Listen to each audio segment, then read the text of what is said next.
Ele nasceu em São Paulo e aos 2 anos mudou-se com a família para Bebedouro, onde passou a infância. Começou a nadar aos 4 anos e ainda criança participou das primeiras competições. Em 1999 venceu uma etapa regional do Troféu Gustavo Borges, resultado que marcou seus anos na natação competitiva. Aos 14 anos convenceu a mãe, Dona Rita de Cássia, a deixá-lo mudar-se sozinho para Ribeirão Preto em busca do sonho olímpico. Alguns anos depois percebeu que seu futuro não seria nas piscinas e decidiu focar nos estudos para o vestibular. Ingressou na Faculdade de Medicina da USP de Ribeirão Preto, nadou pouco, mas praticou handebol e futebol.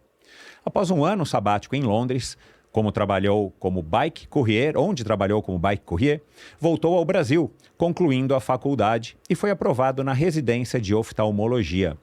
Voltou a nadar e conheceu uma triatleta que despertou nele o interesse pela modalidade.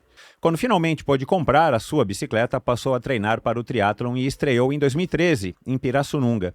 No ano seguinte, completou sua primeira maratona e também o seu primeiro meio Ironman. Em 2015, concluiu a residência e passou mais um ano sabático, desta vez nas praias de Maresias. Motivado pelo triatlon, voltou decidido a iniciar uma nova residência, agora em Medicina do Esporte, na Unifesp. Simultaneamente, ingressou no doutorado em Fisiologia do Exercício e passou a trabalhar com a Seleção Brasileira de Natação. Em 2019, disputou seus primeiros campeonatos mundiais, o de Ironman 70.3 na França e o da ITU em Lausanne, na Suíça. Doutorado concluído, em 2021 foi convidado pelo amigo Vitor Castelo Branco a participar da criação da Z2 Foods, mesmo ano em que mudou-se para Curitiba para trabalhar no Clube Atlético Paranaense. A falta de uma rotina que lhe permitisse manter seu estilo de vida praticando triatlon o levou a deixar o futebol e retornar a São Paulo, decidido a lançar o projeto Meu Doc. Aqui retomou o controle da própria agenda e viveu uma temporada marcante no triatlon, estreando em um Ironman que concluiu abaixo de 10 horas. Conquistou a 3ª colocação no Ironman 70.3 de São Paulo, participou do Mundial do Ironman do Havaí e estreou no Patagon Man. Em 2023, correu a Maratona de Boston, venceu o Challenge Floripa entre os amadores e no ano seguinte registrou seu melhor tempo na Maratona de Tóquio e iniciou um trabalho como docente no Centro Universitário São Camilo. Em 2025, alcançou sua melhor colocação em um Ironman, conquistando o 2º lugar no Ironman do Japão e recentemente correu os seus primeiros 85 quilômetros na Backyard. Conosco aqui hoje, o médico do esporte, doutor em Fisiologia do Exercício, médico da Seleção Brasileira de Natação com 3 participações olímpicas, professor, empreendedor e criador do Meu Doc, que apesar de gostar mais da medicina do que do triatlon, não vive sem o esporte, um triatleta amador de alta performance, maratonista sub 3 horas, de Bebedouro para o mundo, o paulistano Paulo José Gomes Puccinelli. Seja muito bem-vindo, Paulo. Que isso, eu que agradeço. Gel, eu vou já soltar um segredo aqui, para mim é uma alegria muito grande estar aqui. Você bem resumiu aí a minha trajetória e a vinda em 2016 para São Paulo contou com o ano seguinte, se eu não me engano, e aí você vai me corrigir se eu estiver errado, eu conheci o Endorfina Podcast. E o Endorfina me abriu a mente primeiro, para ouvir podcast. Foi o primeiro podcast que eu comecei a ouvir. Que legal, cara, que bom. E me colocou para dentro desse universo do triatlon paulistano e também das lendas do triatlon, né? Aqui, acho que o começo foi muito marcado por grandes nomes de pessoas que fizeram triatlon brasileiro, né? E eu sempre pensei, falei, acho que um dia eu vou no Endorfina e o dia que eu for no Endorfina eu vou ficar muito feliz, vai ser um marco na minha vida, então tá aqui. Que bom, Paulo. Tava esperando você ser 3º colocado em algum Ironman e você foi em Tóquio, então agora... Fui segundo colocado. Segundo colocado geral. Segundo colocado no Ironman em Tóquio, no Japão, né? Japão. Não sei se foi Tóquio. Não, é Hokkaido, é uma ilha lá do norte. Não tem nada a ver com o lago de Biwa, nada. Não. Porque outrora, quando eu fazia triatlon, quando o triatlon começou no Brasil, tinham 3 ou 4 ou 5 provas de Ironman no mundo, só. Tinha o Challenge Roth, tinha o Ironman do Havaí, obviamente foi o primeiro, e tinha do Canadá, Penticton, e tinha esse no Japão, que era o Lake Biwa. Ironman Lake Biwa, eu não lembro agora onde é que ficava, mas uma vez ainda eu pensei, cara, eu gostaria muito de conhecer o Japão, ainda não conheço, e seria legal se eu fosse participar de um Ironman lá, né? Acabou que nunca fui fazer um Ironman lá, e eu acho que esse triatlon talvez não exista mais nessa. Bom, deve até acontecer lá alguma prova, mas não é mais uma prova de Ironman. Mas, cara, que bom saber que você ouviu aí o Endorfina como seu primeiro, teve o Endorfina como seu primeiro podcast, realmente em 2017, em 2 de junho, se eu não me engano, foi quando eu comecei com a Fernanda Keller, e naquela época o meu objetivo era assim, eu vou fazer um período de teste e vou começar com as pessoas com as quais eu tenho mais contato, intimidade e também curiosidade de conhecer. E foram invariavelmente quase todos ou todos triatletas, e triatletas da minha geração, antes da minha geração, e para mim também foi um grande aprendizado e uma super oportunidade, né? Então, que bom que você curtiu. Eu devo trazer daqui a pouco, esse é o primeiro episódio de 2026, né? Embora nós estejamos gravando em 2025. Eu devo trazer daqui a pouco, estou falando com ele, o técnico do Leandro Macedo, aquela época, que talvez vai ser interessante para quem busca performance como você, o Roberto Landver, um cara muito bacana. E tô tentando trazer, ainda falta essa figurinha carimbada, que é o Marco Ripper, que foi fez parte, né, dos 3 primeiros ou 4 primeiros brasileiros que foram pro Ironman do Havaí, e quando ele voltou, que aí o Alexandre Ribeiro soube, que aí o Armando Barcelos, a Fernanda Keller, todo mundo soube o que era aquilo, né? Mas, enfim, então eu sigo nessa minha busca, embora, obviamente, o podcast cresceu e eu tenho trazido aí gente de diversas gerações e diversas modalidades. Mas eu queria fazer aqui, começando a fazer uma pergunta, né, cara? Esse teu segundo lugar lá em Tóquio foi uma prova que talvez, acho que o seu resultado mais expressivo, né? Tem pessoas que acham, né, que eu sou uma dessas pessoas que gostam de brincar dessa maneira, né? As pessoas gostam de se relacionar com campeões, né? Talvez você já tenha percebido isso com os atletas que você trabalhou, né? E tem gente que isso sobe na cabeça, né? Quando o cara é campeão, quando o cara é muito famoso. É claro que a gente não está falando desse nível de notoriedade, mas claro que foi uma conquista pessoal muito importante para você, né? Eu imagino que a dona Rita, né, como uma super torcedora sua, deva ter ficado sabendo de primeira mão e tudo mais, né? Afinal de contas, você estava do outro lado do mundo, literalmente. Qual foi a reação dela? Assim, ela entende isso ou ela só curte de acordo com a sua emoção, ela reflete isso e vibra também? Cara, primeiro, ela comemora muito, fica muito feliz, apesar de eu achar que ela não entende exatamente o tamanho, assim, né? Na infância, minha mãe era super presente nas competições de natação. Ela era uma torcedora característica, daquelas que grita, que dá show, que dá espetáculo. Mas no triatlon, por eu já estar mais velho e estar longe, ela pouco acompanhou. Para você ter uma ideia, a primeira prova que ela me viu competir foi em 2022, no 70.3 São Paulo, que foi no cenário nacional aqui. Depois de muitos anos, né, que você estreou. 10 anos aí de triatlon. Exato, 10 anos, exatamente. Eu fiquei em terceiro lugar geral, ela ficou super feliz, assim, tenho fotos e vídeos emocionantes dela. Mas no final ela falou assim, nossa, mas eu achei que você sofreu muito, você podia fazer menos força, assim, sabe? Eu falei, mãe, assim, coração de mãe, exato, né? Coração de mãe. Mas do Japão ela acompanhou, e aí agora, por conta das redes sociais, né, ela acaba vendo e comenta. Legal, então, assim, ela ficou super feliz. Legal. Inclusive, mais do que ela saiu contando para todo mundo, né? E manda foto no grupo da família, aí é festa, né? E aí, vai ter algum triatlon lá em Bebedouro? Em algum momento? Sim, essa é uma boa pergunta e o pessoal de Bebedouro vai assistir esse episódio e eu tô batendo aqui o martelo que sim, porque é uma história interessante.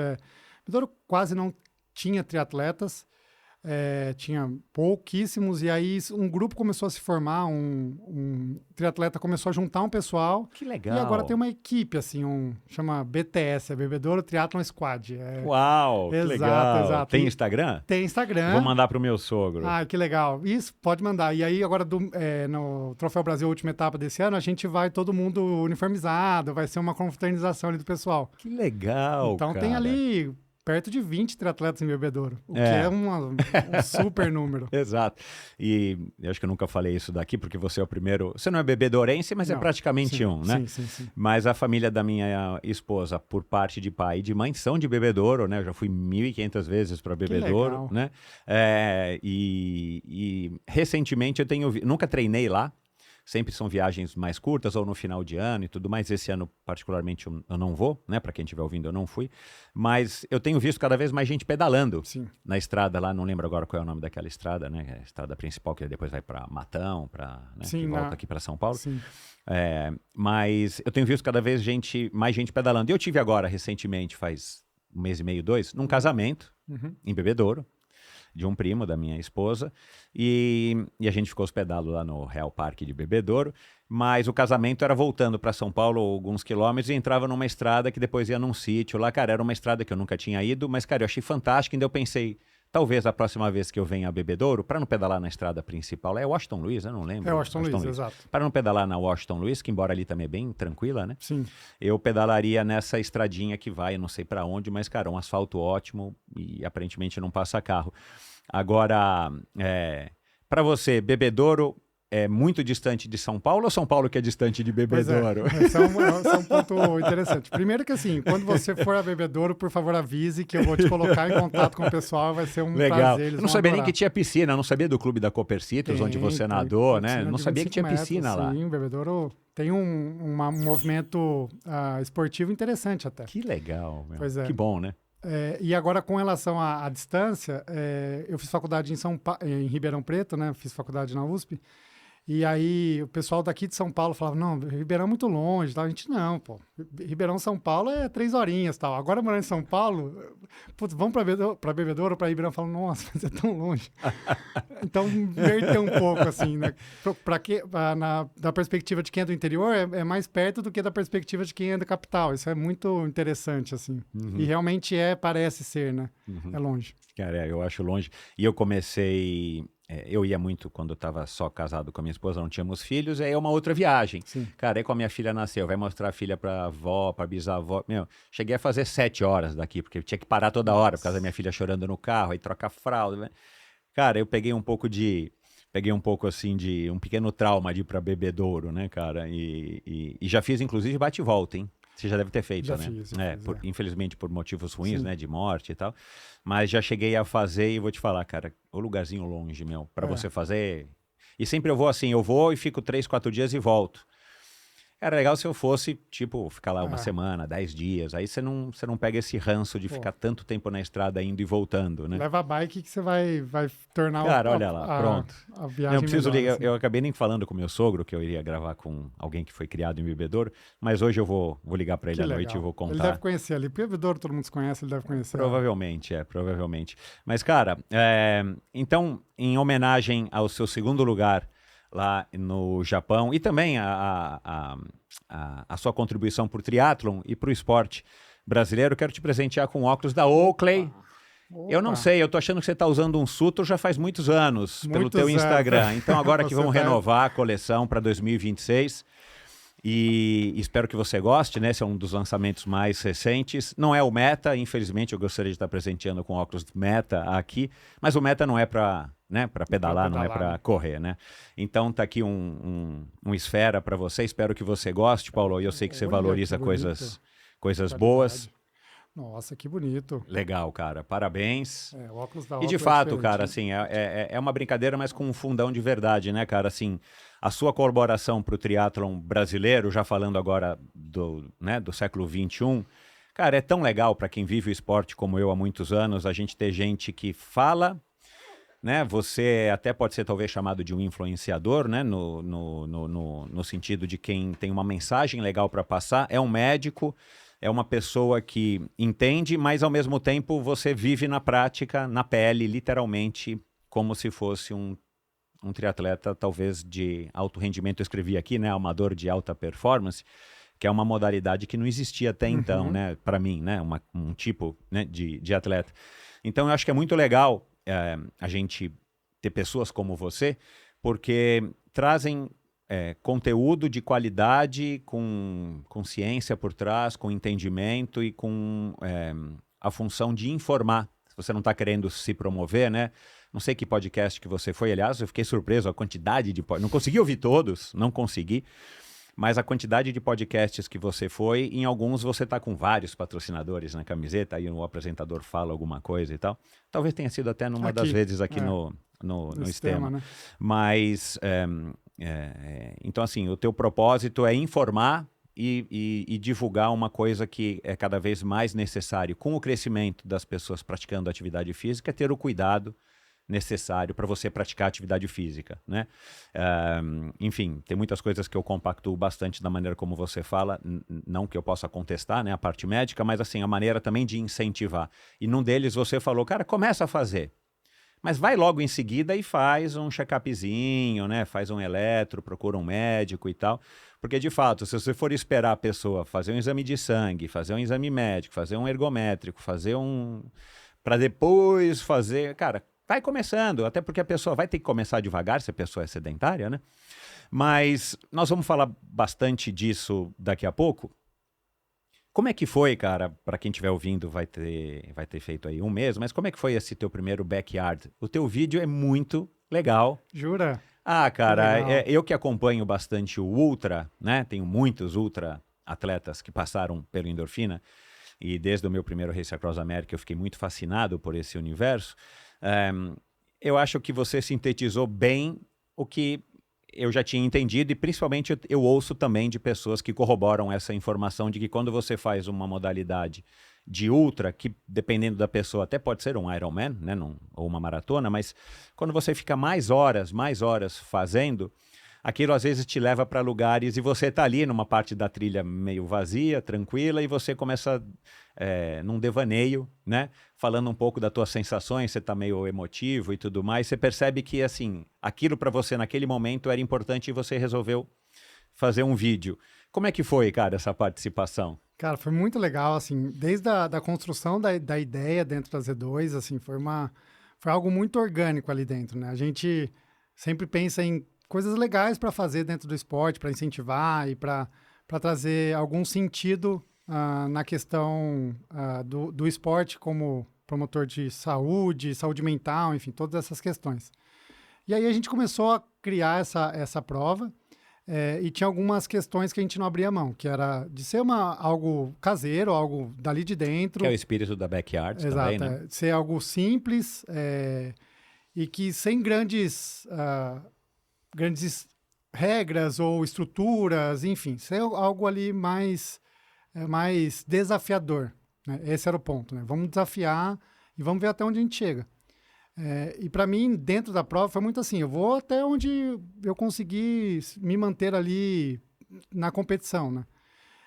E eu já tinha visto algumas provas, enfim, aí já tinha visto aquela famosa que é da Bakery, né? Que é das 5 voltas. Essa é clássica, né? É Bakery que chama, não, né? Barkley. Barkley Marathons. Marathon. E aí, na prova, tem algumas questões que foram interessantes, porque a gente começou à tarde, começou às 4 horas da tarde a prova. E isso tem um motivo principal, assim, dentre as questões organizacionais, que era para a gente varar a noite ali fazendo, movimentando, né? E testar a privação de sono. E você, no Race Across America, é uma pessoa que pode falar bastante sobre isso, né? Sobre essa questão do desafio de você se privar do sono e quanto isso muda a sua percepção de vários aspectos na manhã seguinte. Muda. Né? Você começa a mudar completamente questões fisiológicas, hormonais, enfim, tudo isso envolve. E aí, aquele vídeo foi minha última volta. E eu saí sabendo que ia ser a última volta, que eu, assim, tem uma cena clássica que eu estou deitado e aí vai largar, falta 2 minutos para largar, e eu vou me levantar e eu não consigo dobrar a perna, assim, então meio que me levanto, boto o pé porque o joelho já não vai, assim. E aí eu larguei e aí, enfim, comecei a devagar e pensar tudo aquilo que eu tinha feito, enfim, consegui fazer um apanhado da prova durante a prova. Então, a hora que eu cheguei, falei, mas por que a gente está fazendo isso, né? Essa é a pergunta, né? E é a pergunta que todo mundo está fazendo depois. Mas por que vocês fizeram isso, né? E a Júlia, minha namorada, falou, cara, mas por que vocês estão fazendo isso? E isso começou a movimentar minha cabeça, né? Por que a gente faz, né? O que a gente faz? Por que a gente acorda 4 da manhã, 5 da manhã? Por que a gente treina? Abdica de várias outras vertentes da vida? E aí foi muito sincero, porque eu continuo não sabendo o motivo real, assim, se alguém me falar, eu não consigo cravar. Mas o que eu gosto e o que eu busco muito nisso são momentos. São momentos como aquele, que tudo faz sentido, que você vai desfrutar daquele momento por conta de você ter feito todo esse processo, né? Então, Você precisa passar por tudo aquilo para poder ter aquela sensação. e às vezes é muito curta. Exato. Às vezes eu descrevi uma sensação há pouco tempo atrás com a Júlia. Ela começou a separar minhas coisas da natação e ela colocou uma toalha dessas que não enxugam direito, sabe? Essas curtinhas. Eu sei. Eu uso essa toalha, é mó boa, seca rápido e tal. Daí eu usei um dia, eu falei, não vai rolar. Porque para mim, a natação significa muito a hora que eu me enxugo, assim, sabe? A hora que eu me enxugo me dá uma... Você tá com o corpo cansado, você se enxuga e fala, nossa, meu, eu tô cansado. E isso dá uma leveza no espírito e isso representa o meu dia. Eu começo o dia ali. Então, para mim, você descreveu muito bem que não consigo viver sem o esporte. Claro, consigo. Se acontecer alguma coisa, a gente consegue, Exato. mas...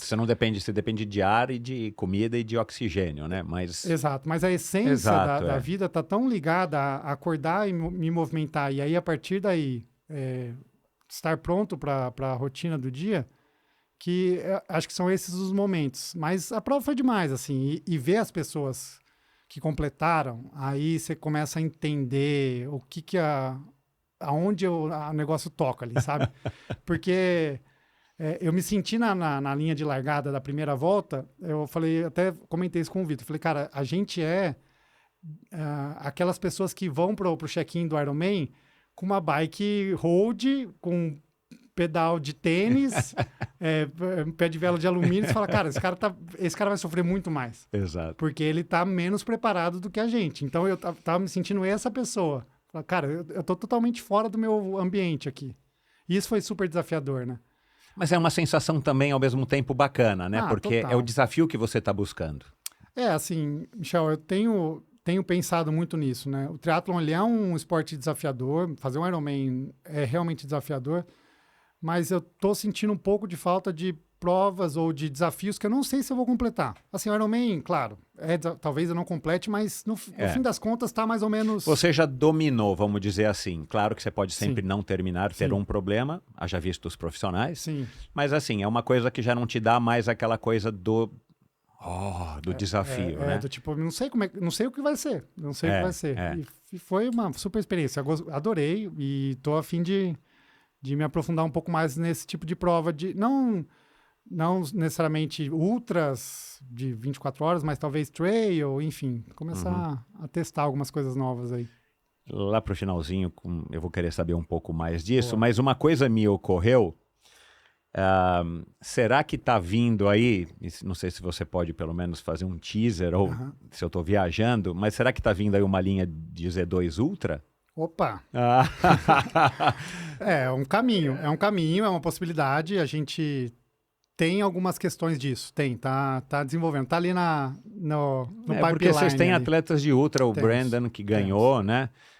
Você estava lá, o Vitor, e eu sei que vocês são ligados nisso, e alguém já me disse que o Vitor, e eu imagino que você esteja incluído nesses planos, também tem plano de fazer um Race Across America, não sei se é boato ou não. Sim, não, ele tem. Eu não, assim, eu já acompanhei alguns atletas e, enfim, eu ainda não tive coragem, porque... Mas aí eu pensei, cara, será que vocês estão testando algum super pó, ou vocês estão testando um gel XPTO que vai ser específico para, assim, a hora que você vira a primeira noite, cara, acorda no dia seguinte, não acorda, né? Mas você está no dia seguinte ali, passa por esses momentos, será que há alguma necessidade fisiológica que pode ser suprido? Você sabe que em 1997, eu fiz 94, 95 e 97, assim, praticamente seguidos, né? Depois foi só 2001. Mas 97... tinha uma marca que ainda existe, eu descobri ano retrasado, até para ver se tinha, ia recomendar para o Pedro e tal, chamado Spizerenkton, que eu não sei nem o que significa, mas a gente chamava de Spiz, que os americanos que estavam na nossa equipe naquela época falaram, olha, dá para fazer o Race Across America só tomando isso. De equipe, né? Calma aí, são 5 dias, é outra pegada. Cansa, mas é outra pegada, né? E a gente, ingenuamente... Naquela época, os caras tinham ganhado o Race Across America algumas vezes e tal, estavam na nossa equipe como staff. A gente falou, vamos tentar. consumir o mínimo possível de sólidos e só tomar o Spice.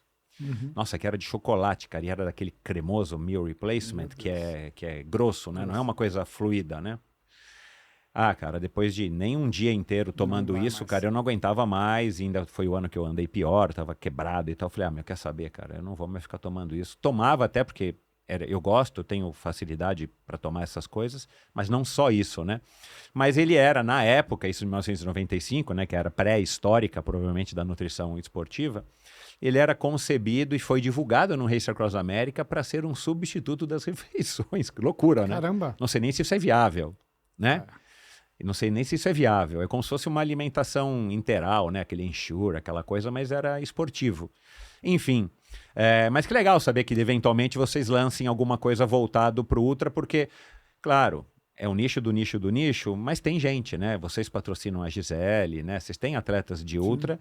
E, cara, eu fiquei surpreso, eu não soube desse Last Man Standing, eu só soube na semana. Alguém me falou, você tá sabendo que vai ser super legal e tal, vai ser aqui perto, você vai lá ver. Eu falei, não tô sabendo.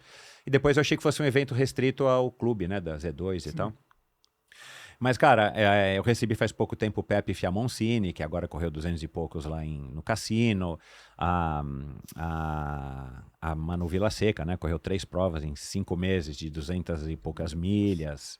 Quase sem, quer dizer, correndo muito pouco, pedalando bastante, correndo muito pouco. Foi uma teoria interessante, claro, ela já tem anos e anos, né, de corrida. E, enfim, aí teve a Carla Goulart, que correu, sei lá, quantos quilômetros, 60, né, 90, a menos 40 graus. Cara, as pessoas estão indo a caminhos que eu não sei onde é que é o limite, né, sinceramente. Eu descobri que tem uma prova em Nova York de 3.000 milhas. Em Nova York, você fica dando volta ali numa pista. 3.000 milhas. Caramba. É uma coisa meio indiana, tem a ver aí com mestre hindu, tem alguma coisa a ver com uma elevação espiritual e tal, mas é uma prova. Caramba. De 3.000 milhas em Nova York. Enfim, cara, parece que não há limite, né, pro ser humano. É bizarro isso de a gente ficar observando e eventualmente a gente vai se motivando a ir um pouquinho além, né, cara? Você correu 85, cara, é responsa, né, cara? Correr 85... Foi inesperado, assim, sobre a suplementação, a gente já tem alguns suplementos que são ali mais direcionados, a gente tem a BARS, né, que é a nossa barra aliás, tô com uma barra de energia, mochila. Então não é uma barra proteica, ela tem, apesar de ser proteína, é uma barra energética, então tem carboidrato, tem proteína, tem gordura, dá para comer intra-treino ou durante essas provas longas, e isso foi testado pela Gi, pelo Laurindo, né, o Laurindo também é nosso... E pelo Brandon, então a gente testa muito isso. A gente tem gel com BCAA, que BCAA é um aminograma, tem um aminograma bom, né? Um aminoácido ali que ajuda bastante essa questão de concentração e tem alguns estudos que falam sobre minimizar os efeitos da privação de sono com BCAA e creatina. Creatina é algo que a gente está, querendo ou não, olhando, né? Mas é um suplemento aí que já está aí... a toque de caixa, de maneira geral, e a gente, dentro da Z2, sempre busca coisas um pouco diferentes, né? Fazer um produto por fazer não é muito a nossa cara, né? A gente sempre tenta contar uma história. Quer ter um diferencial. Exato. Por que a gente está fazendo isso? Para que a gente está fazendo isso? Qual o objetivo? Porque fazer por fazer, a gente acaba perdendo um pouco da nossa essência, um pouco dos motivos pelos quais a gente explica, porque a gente gosta muito desse caminho. Lança um produto e explica por que a gente está lançando, qual a ideia, para onde usar, quem usar, enfim, essa é a essência da história. Legal. Enfim, o Vitor é mestre nisso e teve aqui já no Endorfina, para quem não ouviu. Paulo, eu ouvi agora, faz 2 dias, na segunda-feira eu ouvi o Z2 Talks que vocês conversaram com o Brandon antes dele participar, né? Ele estava em São Paulo. Ele mora na Itália? Mora na Itália. Eu queria chamá-lo para o Endorfina, mas preciso ver um dia que ele venha a São Paulo, né? Venha ao Brasil. Mas, enfim, ele não estava no meu radar e eu vi que ele ganhou lá o Last Man Standing e fui ouvir o podcast que vocês gravaram antes com ele, na semana anterior. E, cara, ele falou uma coisa lá que eu não sei se eu concordo, eu queria ver contigo, já que você correu os 85. Ele tá falando de uma prova de 140 que ele fez, acho que na Itália. E aí teve uma certa altura ali com o Vitor, você não participou desse podcast, mas ele falou, cara, quem corre 80 corre 140. Quem corre 80, corre 140? É que assim, para ele que já correu 200, correu 80, 140, é igual a gente, né? Quem corre uma meia, corre uma maratona? Depende. Nem sempre, Exato. Não, eu cheguei no limite, assim, e o Vitor ficou falando, não, vamos correr 100, vamos correr 100. Eu falei, cara, você não tá entendendo, velho, eu quero, mas não vai, E essa questão das pausas, ela vai para os dois lados, né? É bom porque você dá uma descansada, mas vai pesando, né? E para mim ali muito foi descer, né? Eu nunca fiz prova de trail, nunca, não tenho a mínima ideia. E a descida me pegou muito. Então, o quadríceps, a frenagem, né? Então, o movimento excêntrico da história, né? De isometria, de ficar o músculo tenso. Segundo a Júlia, eu passei o final de semana zumbi, assim. Deitei no sofá e não levantava por nada. Mas agora você já tá bem. Tô bem, treinando. Voltei não 100%, mas já tô aí nadando, correndo levinho. Tá? Já deu uma treinadinha hoje?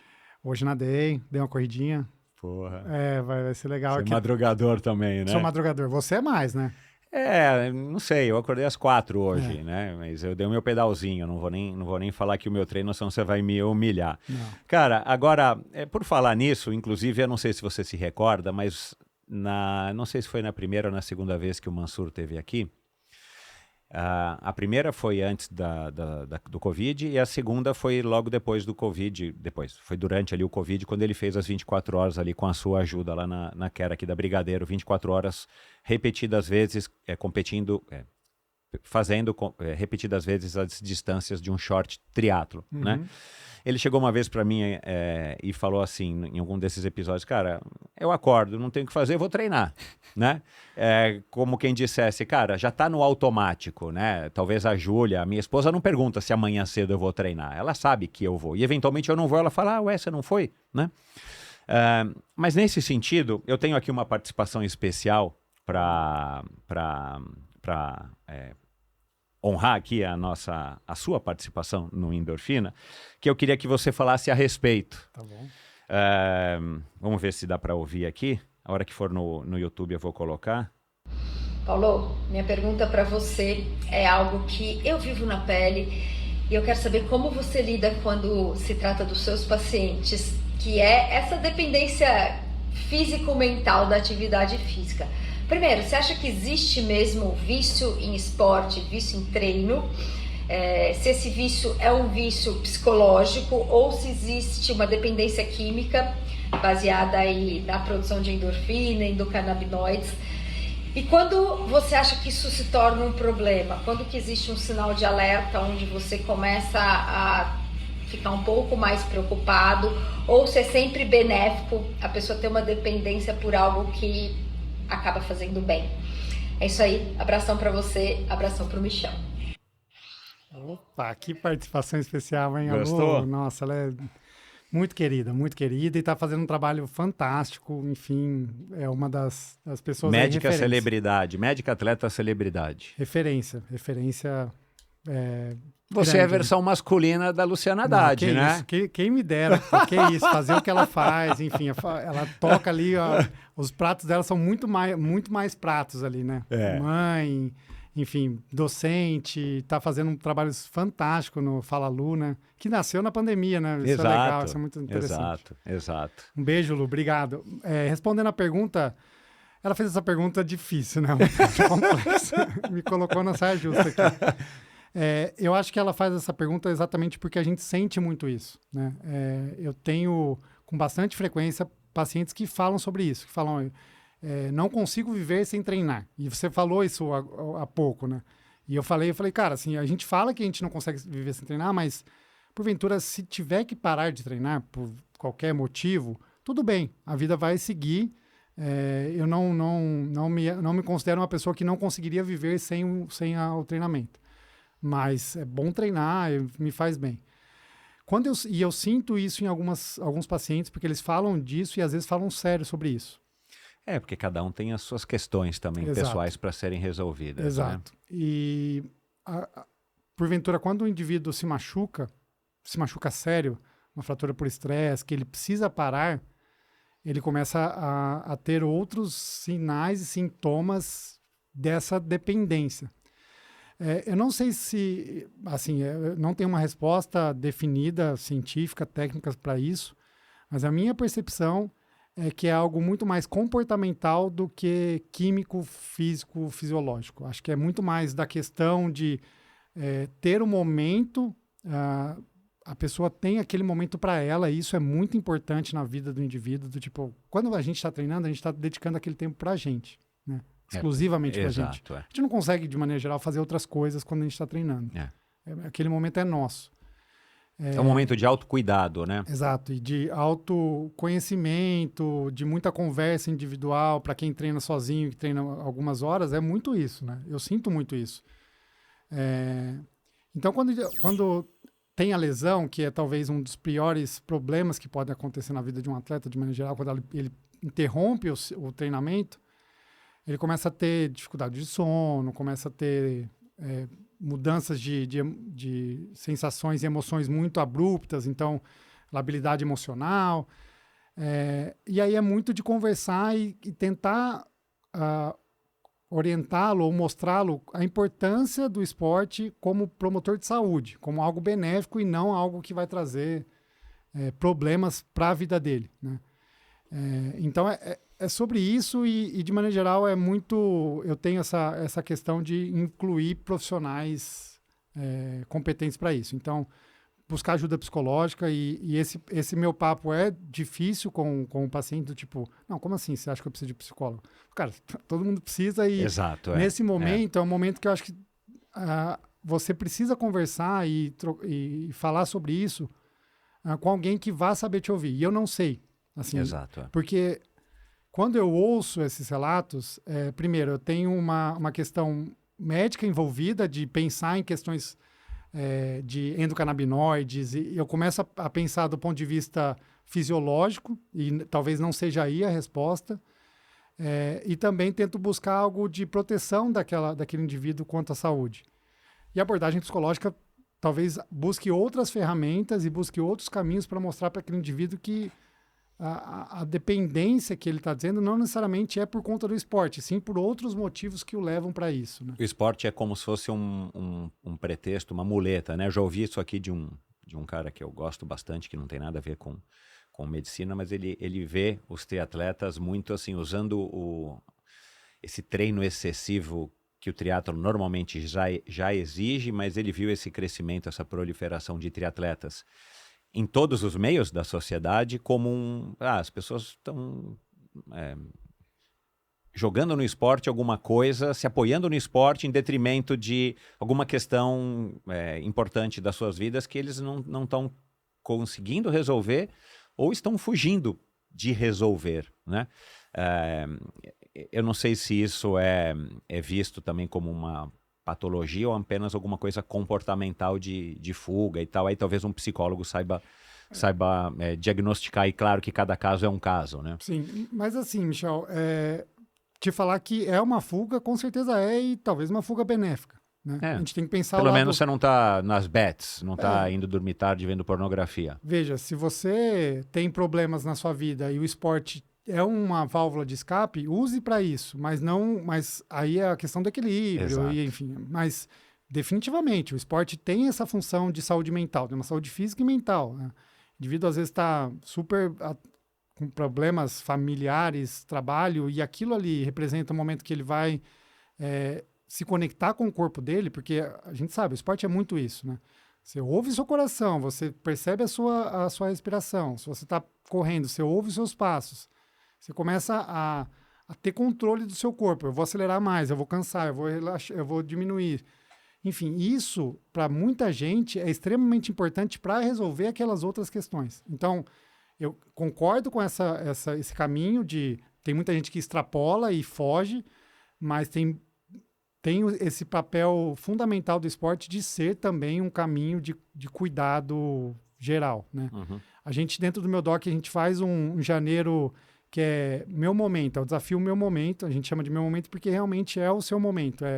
Começa janeiro, começa o ano dedicando um tempo para a sua vida. E aí você treinar todos os dias ou treinar sair do sedentarismo. São grupos, né? Então, tem um grupo sedentário, que tem que vencer o sedentarismo, que são 150 minutos por semana.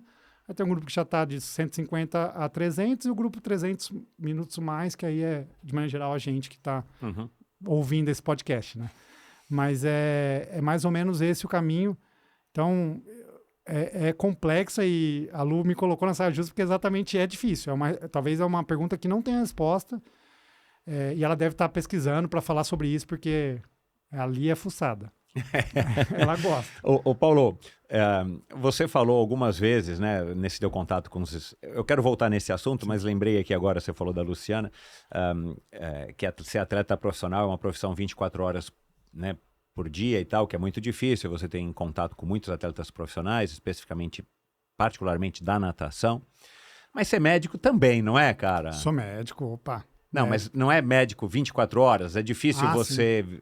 Ou tem algum momento do seu dia que você não é médico? Não, sou médico 24 horas. Não tem nem como. Vixe, não você tem... tá lá treinando em Romeiros amanhã e tudo mais, de repente vem na cabeça alguma coisa, ou seja de algum paciente, ou do seu próprio corpo, você fica analisando, será que eu tomei o gel na hora certa? Ou assim, dá para desligar de ser médico? Não, impossível.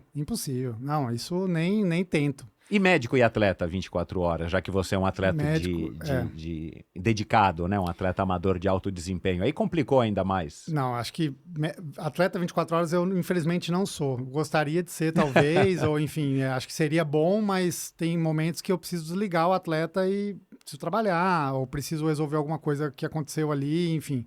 Eu acho que essa é a fronteira entre o atleta amador de alto rendimento e o profissional, né? Tem a barreira de performance, e eu acho que no triatlon a gente, porventura, confunde muito essa barreira, porque existe uma barreira gigantesca. Atletas amadores de alto rendimento, como você pontuou, estão anos-luz dos atletas profissionais. A gente precisa deixar isso muito claro, né? Porque como o triatlon ele aproxima muito os atletas profissionais dos amadores, porque competem na mesma prova, estão ali no mesmo dia, às vezes treinam juntos. Mas, assim, é muito distante, né? Porque nos outros esportes também é muito distante. Na natação, por exemplo, imagina um atleta... Vai lá, Ana Marcela vai competir, agora ela vai fazer o Canal da Mancha. Não, ela fez a 14 bis agora, né? Você vê que, assim, é muito diferente. Exato. Né? E no triatlon também é. Também é. Então, é porque, porventura, às vezes os tempos se parecem, falam, não, mas chegou só 20 minutos atrás. Cara, 20 minutos é uma vida. Se você for colocar um percentual, o que representa esses 20 minutos é uma vida, né? Exato. É muito diferente. Mas, de qualquer maneira, eu acho que essa questão de você não ser atleta 24 horas para quem é amador faz total diferença. Porque o profissional, ele é profissional no treino, mas ele é muito profissional na recuperação, no cuidado com o corpo e fazendo muitos anos aquilo, né? Ele praticamente nasceu fazendo aquilo de maneira geral, né? Mas voltando, a questão de ser médico 24 horas, para mim, é complexo porque eu treinando, eu vejo meus pacientes, então eu lembro, né? Putz, aquele paciente, será que ele está tomando o gel conforme a gente conversou para ele fazer isso? Ou eu vejo um atleta no parque e falo, cara, o que ele está fazendo aqui? Não era para ele estar aqui. Eu falei para ele não correr, ele está correndo, assim, sabe? Então, e porventura, em alguns momentos, eu pedalando, eu me estralo uma questão, eu falo, nossa, aquele paciente, eu posso ir por esse caminho. A gente fica pensando... a profissão que eu escolhi como médico do esporte me tira um pouco da questão da doença, né? Isso é um ponto interessante dentro da medicina esportiva. Eu lido pouco com doentes, né? Eu lido pouco com a morte, eu lido pouco com o hospital. Então, eu tenho essa diferença. Mas continuo sendo médico 24 horas e tenho que parar treino. E, enfim, quando para, eu desligo e é médico ali porque está tendo bastante acidente, né? Então... Às vezes eu até evito de ir para ciclo, porque, cara, assim, tá muito complexo. Tem um médico aí, cara, você não tem como parar lá e não atender o cara, né? Claro, Paulo, voltando naquilo que você estava falando da dedicação e do vício e tal, né? Seguindo aí na pergunta da Luciana Haddad, quando você dorme e liga o seu despertador se programando para fazer o treino como você fez hoje, vai fazer amanhã e tal. Mas você sabe que você está quebrado, ou você está indo dormir mais tarde, teve um compromisso, ou o dia se estendeu e tudo mais, né? Quando que você não liga o despertador e fala, cara, não vou, se você tem alguma regrinha interna, ou se você coloca o despertador, eventualmente até achando que você estava bem quando você ligou o despertador, você acorda na manhã seguinte e você se liga que, cara, sei lá, tá esquisito. O Avancini, quando teve aqui a primeira vez, ele falou uma coisa que eu nunca esqueci e vira e mexe eu faço, mas eu não faço com o mesmo propósito dele. Mas ele falou, cara, a hora que ele acorda, o despertador toca, quando ele era, né, bom, se bem que ele deve estar mantendo essa rotina até hoje, ele começa a movimentar os pés, depois o tornozelo, depois o joelho. Ele diz que ele vai fazendo como se fosse um checklist de como é que ele tá, principalmente nas pernas, né? Para saber como é que vai ser aquele treino.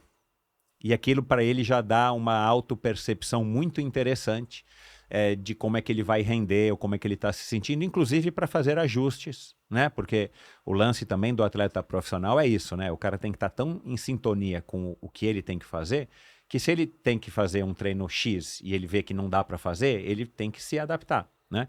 Talvez o amador ele queira cumprir a planilha, ou ele queira porque o amigo vai fazer, porque ele vai lá no Ibirapuera, ele tem que estar na pista lá, né, performando para ele mesmo, né? Mas ele se coloca essa cobrança. Como é que é com você, que é um médico, é um cara, de novo, né, que tem uma rotina...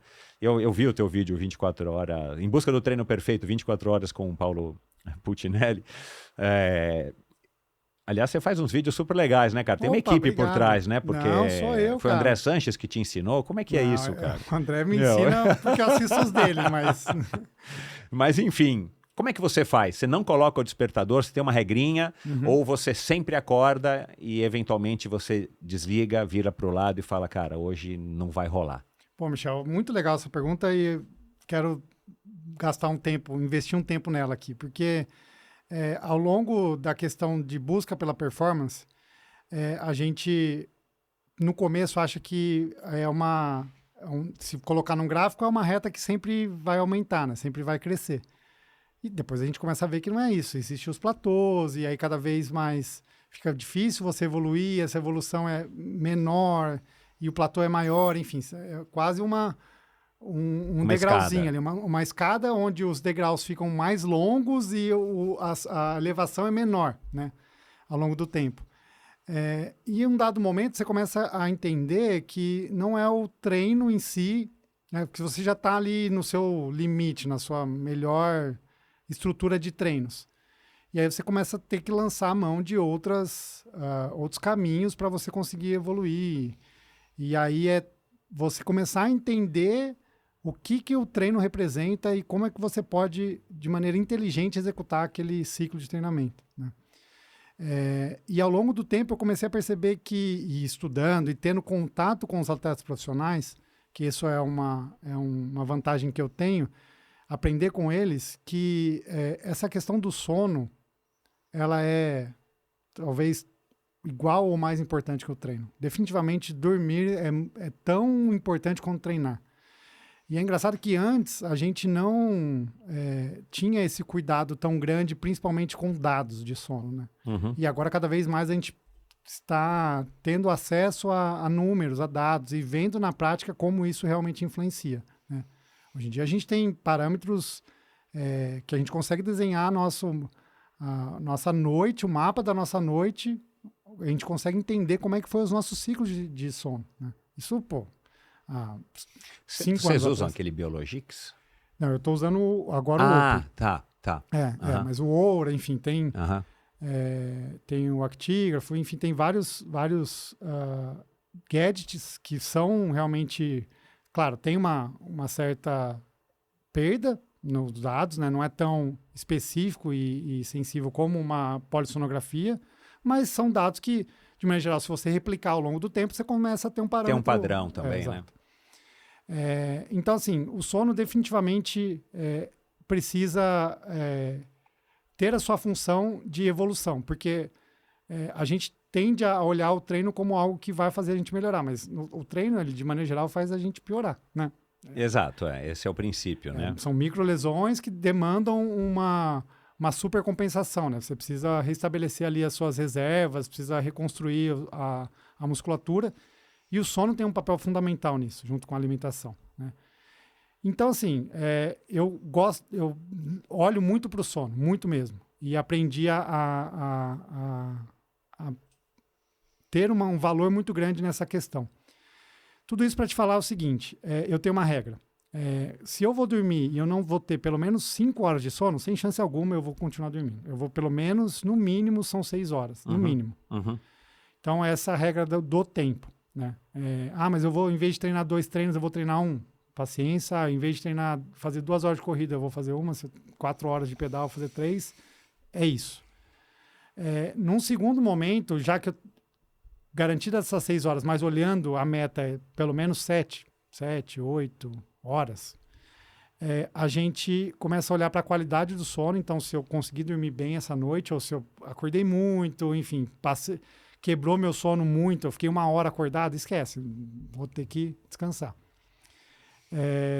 E a questão de acordar, eu acordo com o despertador, então acordo todo dia, meu despertador toca, o despertador diário, né, 365 dias por ano, mas eu tenho uma questão muito de acordar e me sentir minimamente pronto para aquele treino, né? Minimamente, porque assim, às vezes a gente ouve a voz, né, de dentro, fala, não, volta a dormir, e aí você volta a dormir, depois aquele sono não vai ser de qualidade e você acaba... Ainda tem isso, né? Exato. Porque se você conseguisse voltar a dormir e chapasse, o duro é para quem tá acostumado a acordar, pelo menos comigo é assim, cara, aí o meu sono já fica muito mais leve. Sim. E aí, obviamente, você se arrepende depois, né, de não ter ido.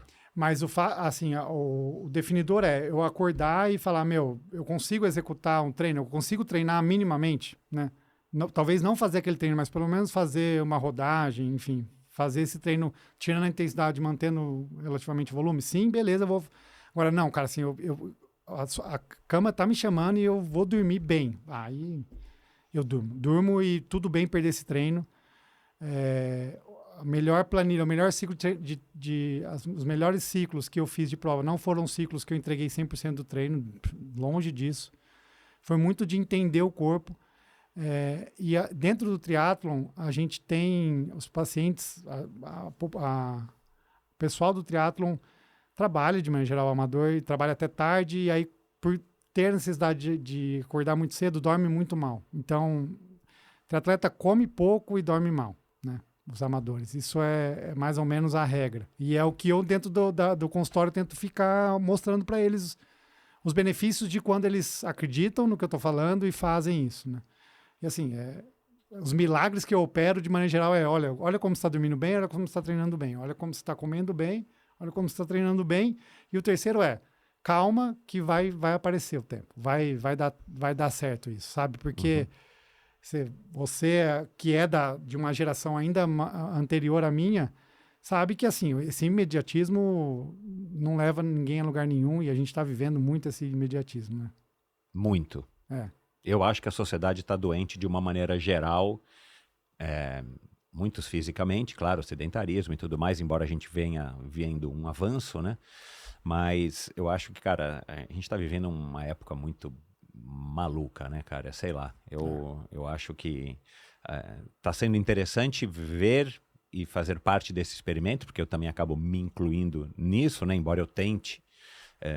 enfim, evitar algumas coisas que eu acho que não são muito legais para minha saúde, principalmente a psicológica, mas eu acho que a gente está vivendo uma época muito interessante e bizarra em outros aspectos não tão legais.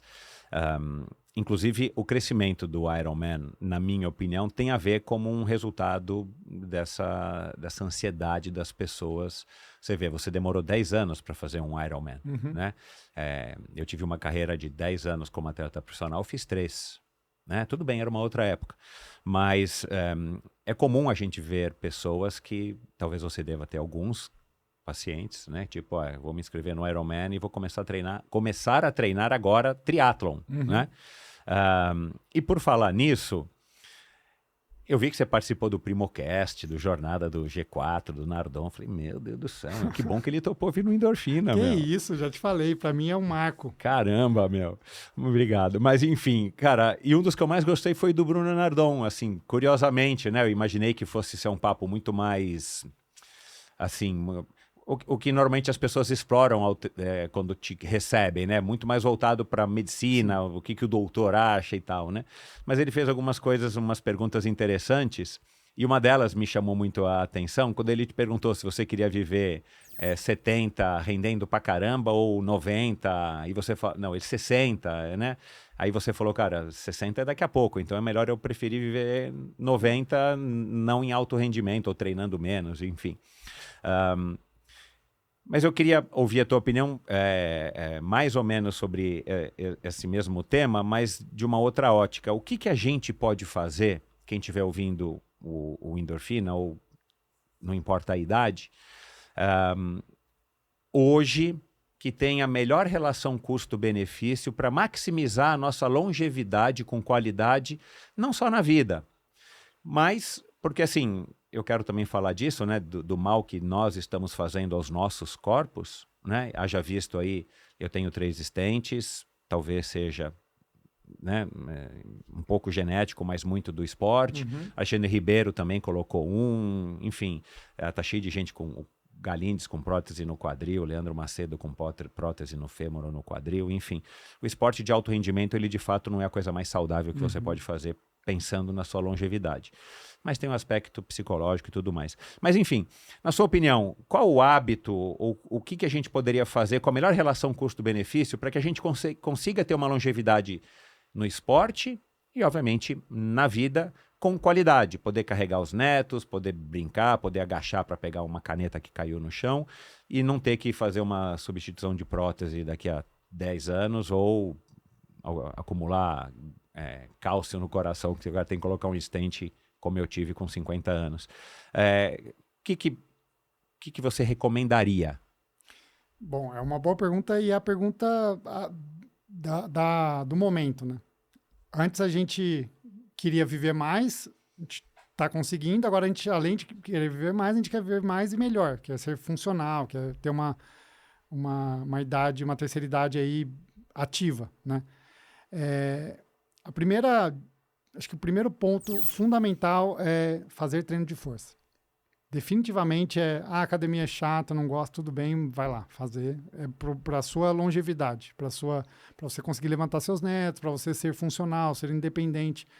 Os estudos mostram que o déficit de força, ele afeta muito uma longevidade de qualidade, né? Então, treino de força é crucial, fundamental, faça treino de força. Dá licença um minutinho. Principalmente nos membros inferiores? Principalmente membro inferior. Os grandes músculos, enfim, mas é bom. E principalmente core. Core é a essência aí não só para performance, mas também para longevidade, também bastante importante. Segundo, creatina. Creatina, suplemento que antes era só visto como performance. E esse aí é nível de evidência A, né? Dos suplementos que a gente tem mais estudos relacionados à performance. Mas tem visto muito questão relacionada à cognição, né? A diminuição de risco, ou tratamento, ou diminuição dos sinais de demências ou de outras doenças de cunho de saúde mental. Então, para a longevidade, creatina definitivamente sim. Cuidar da saúde intestinal, a gente tem visto muitas essas questões de microbiota e a questão de cuidar bem da sua alimentação, da sua suplementação e também da questão da saúde intestinal. Então, vitaminas, a gente tem os daily uses que agora estão aí cada vez mais tomando o seu espaço, né? A gente viu uma moda nascer nos Estados Unidos com o AG1 e agora replicando ao redor do mundo. Aqui no Brasil a gente tem grandes expoentes, inclusive o Nicolas teve não, aqui, ainda não. Agora, desse ano ele não escapa. Eu estou só esperando aí ver se desenrola algumas novidades. Sim, principalmente porque ele está aí será que vai ser olímpico de Exatamente, novo? Isso é legal. Putz, isso é legal. Aí legal. Já fala de outlive e tudo mais. Isso. Mas eu acho que é esse o caminho. E o último, que eu acho que vai um pouco no que você falou, é fazer algo com constância, sem evitar grandes exageros, para quem pode, né? Enfim, atleta profissional não está pensando... Você chega para o Manuel e fala, Manuel, mas não talvez você vai colocar um stent... É o caminho que ele escolheu. Exato. Não tem essa opção.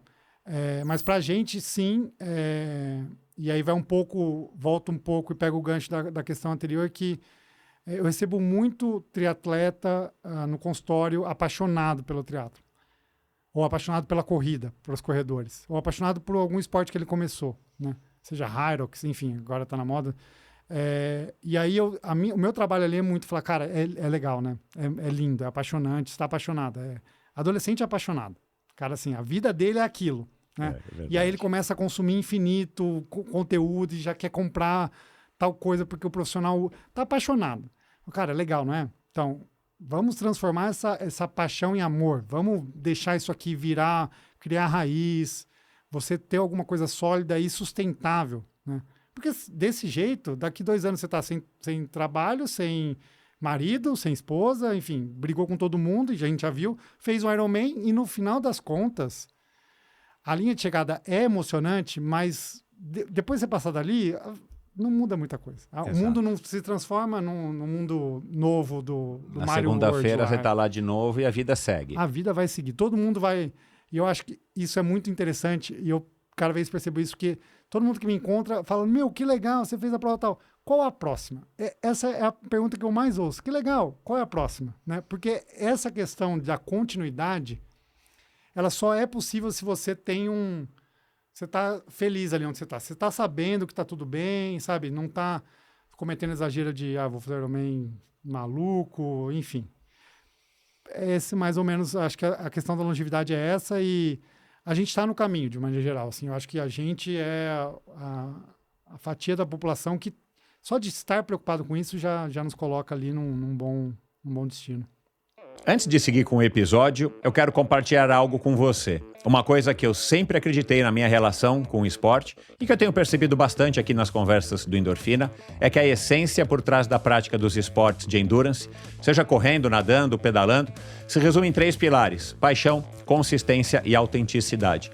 É sobre ser real com você mesmo e com o esporte. Acho que isso é muito importante. E é por compartilhar dessa mesma vibe que a parceria com a Two Peaks Bikes faz tanto sentido. A Two Peaks Bikes não é só uma bike shop para ciclistas hardcore. É uma galera que vive o esporte com a mesma paixão que a gente aqui, eu e você. E olha, eu sei que nem todo mundo aqui é ciclista ou triatleta, mas se você já pensou em começar em dar aquela chance para a bike, seja para variar o treino, seja para se recuperar de uma lesão ou simplesmente para curtir um vento no rosto, a Two Peaks Bikes é o lugar perfeito para iniciar essa conversa. E o clima lá é justamente esse, de acolhimento. Não importa se você é um ultraciclista, como muitos que já passaram por aqui, ou se você está comprando a primeira bike para experimentar as sensações e os benefícios do ciclismo. Todo mundo que curte se desafiar é bem-vindo. A Two Peaks Bikes tem 3 lojas, no Rio de Janeiro, em São Paulo, aqui pertinho, na Avenida Faria Lima, e em Los Angeles. São verdadeiros hubs da comunidade esportiva. Fique de olho no Instagram, @2peaksbikes, para conferir as novidades, como a chegada das famosas bikes da californiana Yeti e da espanhola Orbea, que vem para acrescentar ainda mais variedade às marcas e produtos incríveis disponíveis para você escolher o que melhor se encaixa ao seu perfil. Agora eu convido você a visitar uma das lojas da Two Peaks Bikes, que é distribuidora oficial da Factor e da Santa Cruz Bikes no Brasil. Bons treinos e saúde. E lembre-se, não importa o esporte, o importante é não parar. Siga @2peaksbikes. Eu vou soletrar 2 o numeral, PEAKS, Bikes no plural.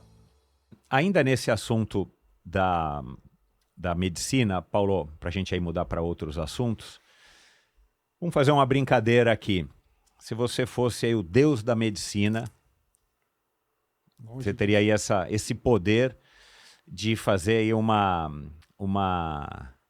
grande descoberta ou mudar alguma coisa no ser humano, estruturalmente, geneticamente e tudo mais, pensando no ser humano que pratica atividade física mais intensa, um triatleta, tá? Aí de qualquer distância.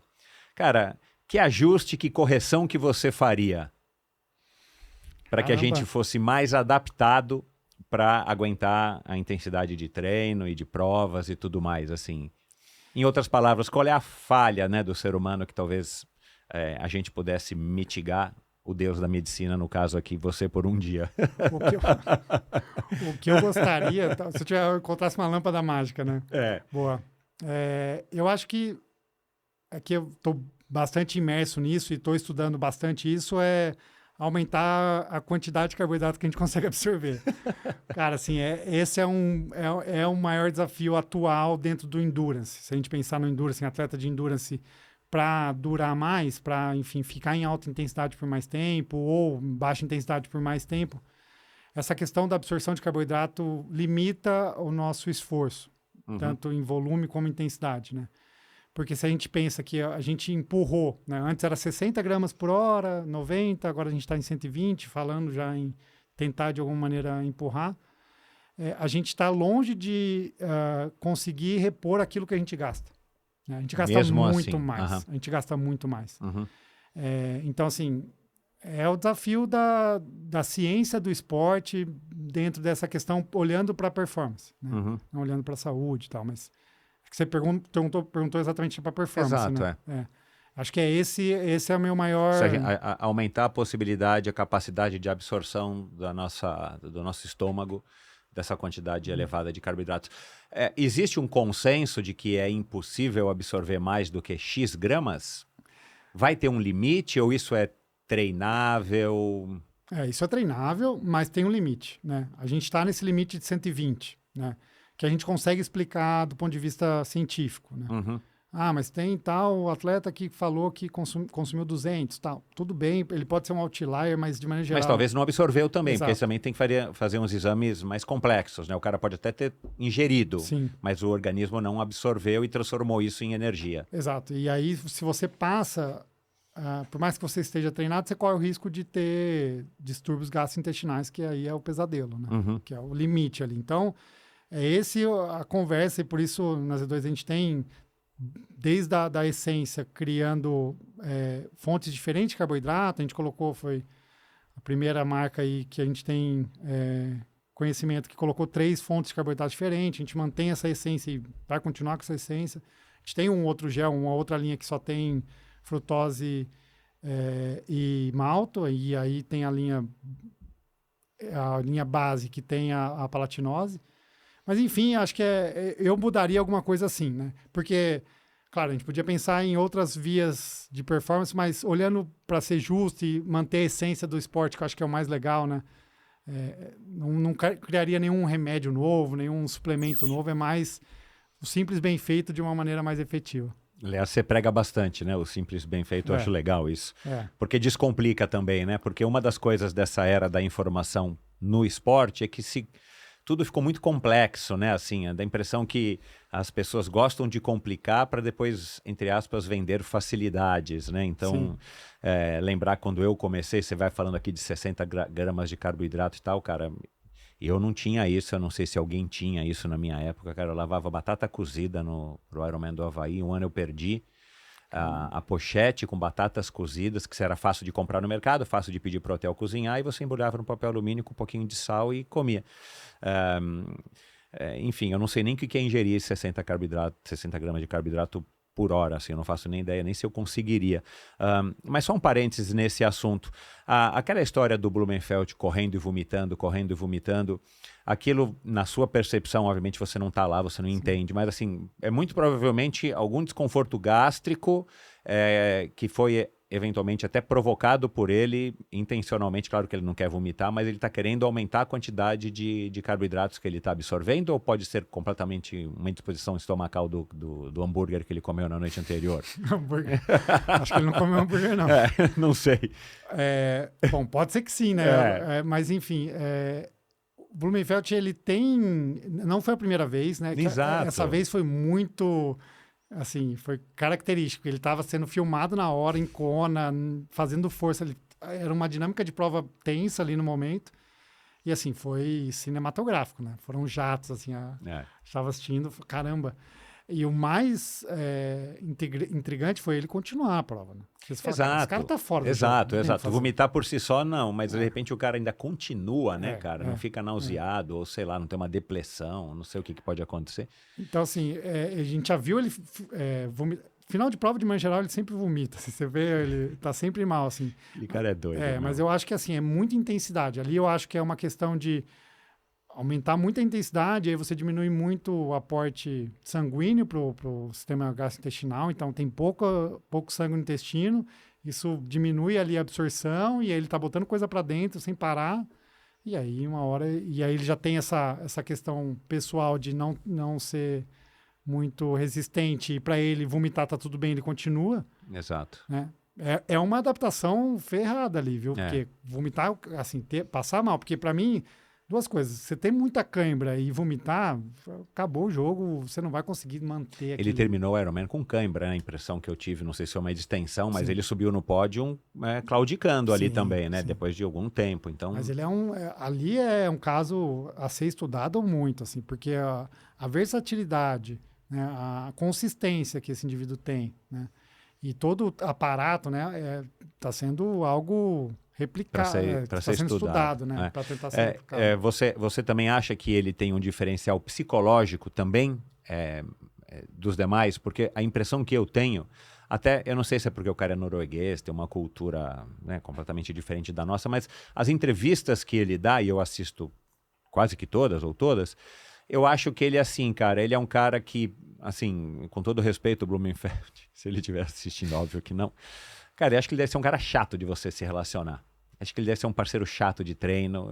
Ele é um parceiro bom no sentido de que, cara, ele vai fazer você dar o teu máximo. Mas eu acho que ele é um cara que não é um cara bacana, assim, de estar. Eu acho que ele é um cara que, ele é tão bitolado, o cara vai num nível de entrega tão grande que eu acho que isso é o que faz o diferencial dele. Eu não sei, na minha opinião, né, como um torcedor só, se ele é um cara muito melhor do que os outros. Mas eu acho que ele consegue, com o mesmo treino, mais ou menos, né, com o mesmo equipamento, com o mesmo recovery e tal, eu não sei se ele tem um grande segredo. Eu acho que ele consegue entregar mais. Ele tem uma tolerância a esse sofrimento, a vomitar correndo, vomitando, e tudo bem, vamos lá, correr com cãibra e vamos embora, que eu acho que faz a diferença nele. Não sei se você concorda com isso. Cara, falar sobre fatores psicológicos no alto rendimento é algo bem interessante, cara, porque o que eu tenho a impressão, vendo e convivendo muito, é que há um certo comportamento padrão desses outliers, esses caras que estão na frente, assim. E uma questão muito de ser bastante individualista na questão do tipo, cara, sou eu e eu sou o melhor e eu vou ganhar. E assim, ninguém vai ganhar de mim. É uma questão muito dessa linha, de ser muito direto no que quer e claro nessa questão. E não tá muito aí com o que tá rolando do lado, assim, sabe? Do tipo, velho, sou eu aqui, né? Isso é para mim, né? E isso é difícil para lidar com atletas nesse perfil, né? Perfil individualista, egocêntrico, enfim, tem várias questões que, no fim das contas, é um benefício esportivo, mas socialmente é bastante complexo. Interessante você ter lido isso dele, eu não tive essa impressão, mas... Eu não sinto emoção nele. Aí o Bob Babbitt te pergunta, cara, e aí, você veio aqui pra Kona, o que você achou na tua estreia? O cara, isso aqui é só mais um triatlon. E os Jogos Olímpicos? Eu vejo mais como uma... Assim, eu não sinto... Tudo bem, pode ser que o cara seja norueguês e outra, ele tá se expressando na língua que não é a língua nativa dele. Então, eu fico pensando até nisso. Eu falo, cara, mas não sei, o fato dele correr com cãibra, dele correr vomitando, dele... ele não tem um biotipo. Você fala, cara, esse cara, eu acho que ele se esforça, ele consegue chegar mais próximo do seu limite do que os que estão lá hoje. E emendando esse assunto, mas não queria deixar passar antes da gente terminar, você leu a história do VO2 do Pogacar, o ciclista? Sim. Que parece lá, os caras fizeram contas e tal, uns 97, 99. Legal, cara, esse é outro cara que... Então, é um outro... Mas o perfil dele parece um pouco, assim, né? Ele é brincalhão e tal, mas você vê que... É que ele é mais garoto, não sei, né? Você vê que no pelotão ele também já é meio... Velho, aqui sou eu, ninguém vai... Eu tenho essa percepção, ainda mais que assim, ele não tenha uma equipe de maneira geral. Ele é meio que sozinho. Ele é assim, solo. Mas esse aí acho que é mais fenômeno a ser estudado do que o Blumenfeld, inclusive. Esse aí, cara, o cara tá... E que privilégio a gente poder viver numa época que a gente assiste na TV ao vivo, né? Não é só ficar vendo memórias e coisas passadas. Né? E mais do que isso, né? A gente tem a oportunidade de ver números, né? Então a gente tem lá, a gente sabe quantos watts ele segurou por 5 minutos, 20 minutos, enfim. E a gente tem a oportunidade de ver a rotina deles, né? Que isso é o mais legal, né? A gente consegue ver eles treinando, alguns estão fazendo blogs, vlogs, enfim, a gente... Pô, isso para mim Você consome isso? Muito, muito, muito. E não só eu consumo, que, assim, esse ano eu fui para Colômbia, né? Eu fiz uma altitude com o Manuel, com o Reinaldo e com o Diego Moya, chileno. Que, aliás, ganhou o 70.3 de Valdívia. Esse menino é muito especial, muito legal. Fez um ano fantástico. Ele é atleta da Z2? Ele é atleta da Z2. Porque ele é do Reinaldo, eu não sabia, né? O Reinaldo que treina ele. E eles consomem, assim, é o que eles consomem. É muito interessante ver, né? Porque, assim, você fala, eles devem consumir outras coisas. Tal. Não, a vida deles é ficar assistindo e aí a gente ficou assistindo junto. Quando a gente foi pra Kona em 22... eu, o Vitor, o Reinaldo e o André Lopes na casa. Cara, o dia inteiro eles estavam vendo porque os noruegueses fizeram o diário lá. Todo dia eles postavam. O Lionel Sanders fazia os vídeos que ele tá fazendo ainda, que é super bacana. Você é fã dele, né? Sou fã Eu vi dele, no teu Instagram. Que ele falou sobre heads, né? Ele falou que ele teve deficiência energética e sofre muito com isso. Porque ele é um cara que também não larga o osso, né? Ele tá longe de ser o mais talentoso, de ser o que tem melhores números, mas ele consegue meio que na raça, né? Ele vai, meio que naquele corridinha meio manca dele e vai embora. Então, E experimentando treino online, treino de IA, treino do Blumenfeld, né? Ele tem a personalidade, talvez, com um X de compulsão. Foi viciado, né? Você percebe. Enfim, tenho amigos que foram viciados e que foram pro esporte, e você vê que no esporte é um comportamento que... Muito de novo, não sou psicólogo nem nada, mas assim, são pessoas, tem um deles que tem um caso clássico, talvez eu já tenha mencionado aqui, mas assim, tinha que fazer um treino, sei lá, de 10 quilômetros, enfim, correndo. E o GPS, ele fez uma corrida e quando chegou na casa dele, onde ele tinha começado, sei lá, tava com 9,5. Cara, ele ficou correndo em volta do quarteirão até dar 10, que não faria diferença nenhuma, né, tecnicamente, fisiologicamente, mas ele quis fazer até os 10 porque o treino dizia que ele tinha que fazer 10. Então são pessoas que, de novo, volta naquele assunto, né, psicologicamente eles precisam daquela ancoragem, daquela segurança que os mantém estabilizados em detrimento de outras questões que o cara tem na vida dele, né? Mas esse seu amigo aí é a maioria das pessoas que estão nos assistindo, cara. Pode ter certeza que tá todo mundo falando, não, mas eu também faço isso. Ixi, eu já treinei com várias pessoas. Então é porque eu tô noutra, cara, eu acho. Eu faço, cara, e eu vou te contar assim... Fica correndo num lugar assim, ó, pra mexer o GPS pra dar mais 200 metros. Ixi, normal, assim, do tipo, não, vou até ali e volto pra dar 10 metros. É mesmo? E eu faço o contrário, cara. Às vezes vai dar 10, eu pauso antes só pra jogar no Strava e posto no Instagram do tipo, o pessoal do toque vai à loucura, assim, sabe? Tipo, 9,98. Aquele neurocientista Eslen Delanogari, que começou a fazer triatlo, um cara que é famoso, ele teve aqui, né? Eu tive o privilégio. E eu perguntei pra ele isso, né? Ele falou, cara, ele reconhece alguns traços de uma maneira geral, nos triatletas que ele acompanha, que ele conhece, um pouco, sim, dessa obsessão, né, cara? Assim, certeza. Comportamento um pouco obsessivo.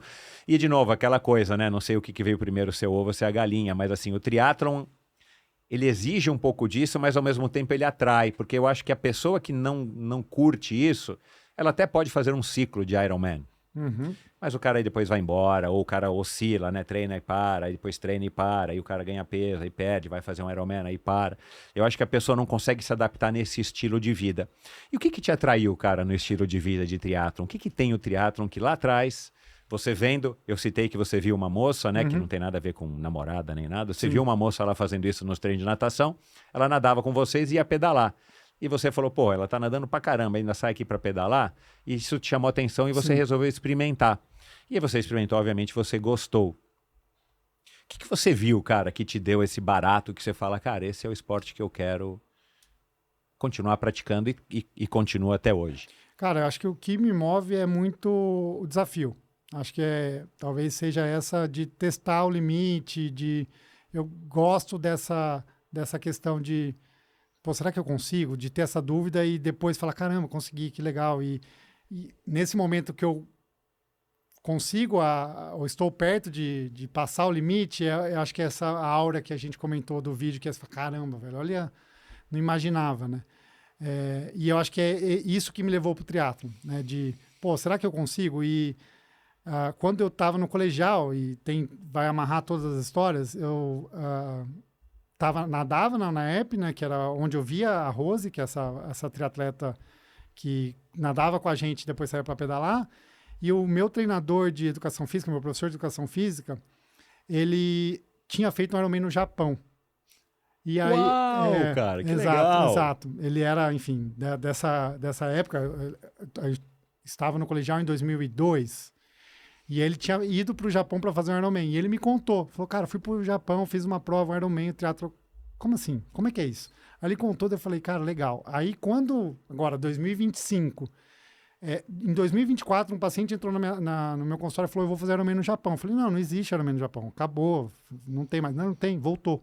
Voltou essa primeira edição que vai ter de novo e eu vou. Eu falei, pronto, eu vou fazer ano que vem. Porque eu quero, enfim, amarrar todas essas histórias. Que legal, Paulo! E aí amarrou tudo. E aí, quando eu fiz esse Ironman, eu mandei uma foto para ele. Falei, cara, tô aqui no Japão, fiz a prova, e ele foi meu primeiro treinador. Foi meu primeiro treinador. Quando eu falei, cara, vou fazer triatlo, eu falei, ele chama Bill. Eu vou mandar esse podcast para ele ouvir. Eu falei, Bill, quero treinar, me treina, tal. Daí ele começou a treinar, daí ele falou, Paulão, cara, você precisa de um treinador, eu não sou treinador de triatlon. E aí ele me encaminhou lá pro Murilo, e aí a gente começou o triatlon lá. Que legal, cara, que legal. Para terminar, a gente não pode deixar, eu não quero deixar de falar do seu envolvimento na Z2, mas você já falou muito, você já tem, né, o seu canal, você fala disso, você tem o seu podcast junto com o Vitor lá na Z2, eu não quero falar mais do mesmo aqui. Mas uma coisa que eu sinto, cara, que eu acho muito bacana de ouvir o podcast de vocês, cara, dá a impressão que vocês são irmãos, dá a impressão que vocês são brothers há muitos anos e vocês se conhecem não há tantos anos, né? E o Vitor é um cara super bacana, né? Do ponto de vista de onde eu conheço, mas da reputação que ele tem, da maneira como ele se expressa, o que ele tem feito pelo esporte com a Z2, um puta de um cara empreendedor nível máximo. Mas, cara, eu vejo o podcast de vocês é muito legal porque tem uma sinergia, eu acho, muito bacana, né? Uhum. Que eu imagino que seja o clima que deva imperar, via de regra, lá na Z2, né? Mas, enfim, cara, o que eu queria te perguntar? O Vitor também tem performances incríveis, embora tenha uma rotina, né? Ele é pai de três, né? Acabou de nascer, né? É um empreendedor, é um cara que tem outros afazeres e resolveu também pegar o triatlon e, mergulhar não só para a profissão dele dentro da Z2, mas ele mesmo como um atleta. Então eu vejo muita similaridade em vocês e eu queria saber, assim, como é que o convívio com o Vitor, que eu imagino que seja um convívio grande no dia a dia, como é que ele mudou a relação que você... Ou como é que ele te provoca a refletir sobre o triatlon, né? Porque, assim, vocês têm que discutir um pouco o mercado de uma maneira geral, mas vocês discutem também o treino, vocês treinam juntos, vocês vão competir juntos, vocês têm muita intersecção na vida de ambos como triatletas. E eu queria saber, assim, qual que é a contribuição dele ou como é que ele faz você... fala, pô, de repente você tomando banho depois do treino, fala, essa conversa que eu tive com o Vitor, aquilo que o Vitor falou, eu acho que, qual é essa troca? Como é que você se beneficia da troca de ter um cara tão bacana quanto o Vitor aí como parceiro de treino e sócio? Pô, legal. Acho que as trocas e os benefícios são em diversos aspectos, né, em diversas áreas, família, empreendedorismo. Eu aprendi sobre empreendedorismo com o Vitor, né, com a Z2, enfim, eu era médico, né? E agora também sou empreendedor, não só na Z2, mas no meu doc. E enfim, tem várias gavetas que a gente conversa e a gente troca, né? Acho que é realmente a troca, ele me ensina, ele aprende, acho que a relação humana e a amizade está muito incrustada nisso. No triatlon, eu conheci o Vitor como paciente, ele entrou no meu consultório como paciente, essa foi nosso primeiro contato. Ele já era um triatleta? Ele estava começando. Ele foi desses que se inscreveu no Ironman sem saber nada. E aí tanto que ele entrou e falou, eu vou fazer putz, agora eu não lembro a prova, mas era uma prova, ele entrou em junho e ele falou, vou fazer um Ironman tal em novembro. Daí eu falei, legal, a gente tem 1 ano e 3 meses para fazer. Ele falou, não, é desse ano que eu vou fazer. E aí, enfim, então essa relação surgiu muito eu ensinando as coisas para ele do triatlo, mas de maneira geral. Ele evoluiu, cresceu e ele acabou me ensinando muita coisa. E você perguntando, assim, a primeira coisa que me veio à mente foi uma vez que ele falou uma coisa que me marcou muito, que eu vou para a prova para ganhar. Eu vou para a prova para ser campeão. Eu falei, cara, mas como assim você vai ser campeão? Não, eu vou ser campeão. Eu falei, cara, mas é muito difícil, né? Você já tá mirando nisso. Ele falou, cara, se eu não acreditar, se eu não for o primeiro a querer isso, vai ser realmente impossível. Então, eu olhar para isso e falar que vou ser campeão e colocar isso e ter essa meta, que é a minha meta, né? Era a meta dele, real, e tô sendo verdadeiro comigo, isso vai me dar muita energia e tal, e isso me passou a ser um mantra. Não necessariamente ser campeão, mas, cara, eu quero fazer tal tempo, eu quero... Enfim, cada um tem aí o seu motivo. Eu quero completar, mas beleza. Então, faça por isso, né? Eu acho que esse é o caminho. E um outro muito... um ensinamento dele muito claro para mim é de que esse equilíbrio, ele não vai existir, né? Do tipo, não, precisa equilibrar a vida, precisa equilibrar os pratinhos. Não tem muito isso. Vai desequilibrar, e aí você tem que escolher o momento que vai desequilibrar e para onde, qual pratinho vai parar de rodar e depois você vai voltar a rodar, né? Então, porque se prega muito, não, precisa equilibrar o treino com a família. Se você se inscreveu para o Ironman, saiba que em algum momento você vai ter que... Então, é uma conversa que você vai ter com sua família. Eu acho que ali é muito claro isso no trabalho, né, na Z2, e a gente tem muito isso lá dentro, do tipo, precisa trabalhar, precisa entregar... Mas se você está entregando, você pode treinar, enfim, deve, né? Não é obrigatório, mas de maneira geral o pessoal lá fala sobre treino e se encontra treinando e treina todo mundo junto muitas vezes. Então acho que são esses os dois principais que eu diria. Esse equilíbrio para mim abriu muitas... Tanto no momento de falar, cara, fiz uma super performance lá no Japão, fiz uma super prova. Esse ano foi um ano que eu tive boas performances. Eu fiz meu melhor tempo no Ironman Brasil, que é 8h40, um baita tempo. Meu Deus do céu, meu. E aí fui para o Ironman Japão e fiz uma boa prova, a custas de deixar algumas coisas de lado, né? E aí, a hora que eu acabei, eu falei, cara, beleza, consegui, fiz um objetivo, agora eu vou olhar para lá e vou deixar esse pratinho aqui do triatlo um pouquinho menos... rodando menos, né, numa velocidade menor, porque a vida vai ser assim. O equilíbrio talvez seja a médio e longo prazo, não a curto prazo. Tipo, quero fazer tudo ao mesmo tempo e matar tudo num dia só. Exato. Tem um pouco de paciência, né, cara? Você já tá com 41... 39 para 40. Vou fazer 40 ano que vem. Isso dá pra gente um pouco mais de perspectiva de maturidade, né? Essa vivência de ter, né? 40 verões nas costas. Cara, antes de acabar, eu tenho aqui mais um recado, mais uma participação especial.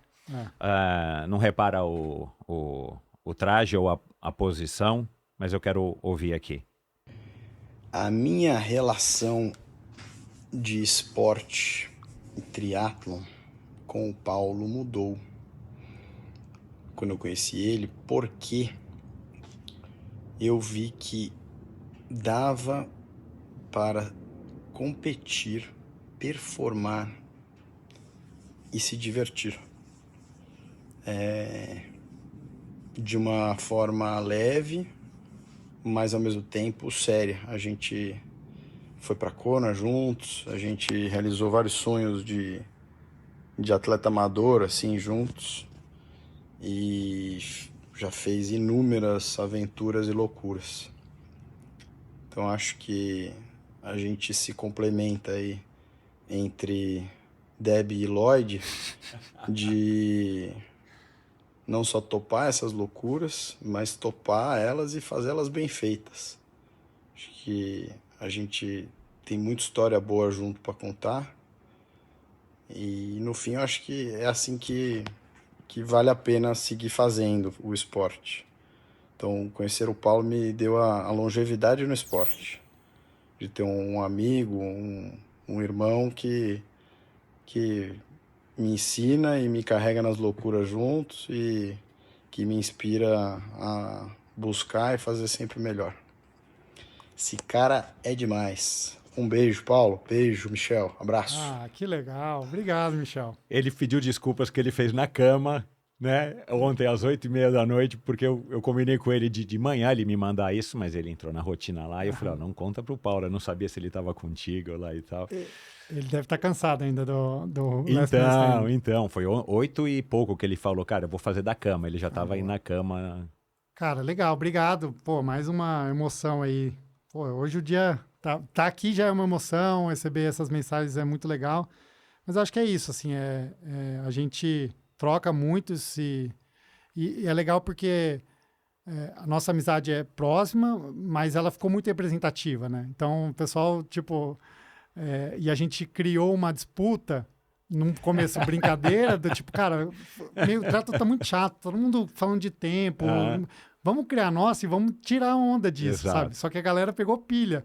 Tanto que o primeiro Ironman que a gente fez juntos, as pessoas me viam e falavam, o Vitor tá chegando. E aí ele falou que as pessoas falavam a mesma coisa para ele. Então as pessoas não estavam torcendo para mim, tava tipo nessa questão. Então é super legal, assim. Pô, se isso tá inspirando as pessoas, porque no fim é o que a gente está fazendo aqui. Você, de maneira maestral, assim, foi um dos primeiros, eu acho que que você foi o primeiro que eu ouvi, não sei se tinha... Não, do Endurance foi, foi. E traz pessoas com histórias que realmente me marcam e eu aprendi a treinar ouvindo podcast com você e eu até hoje faço isso e eu faço questão de ouvir. Porque para mim é uma conexão muito grande. Você tá treinando e ouvindo alguém contar a história e contar um desafio que fez, isso é muito legal. E eu tenho certeza que muita gente está fazendo isso agora. Exato, é verdade.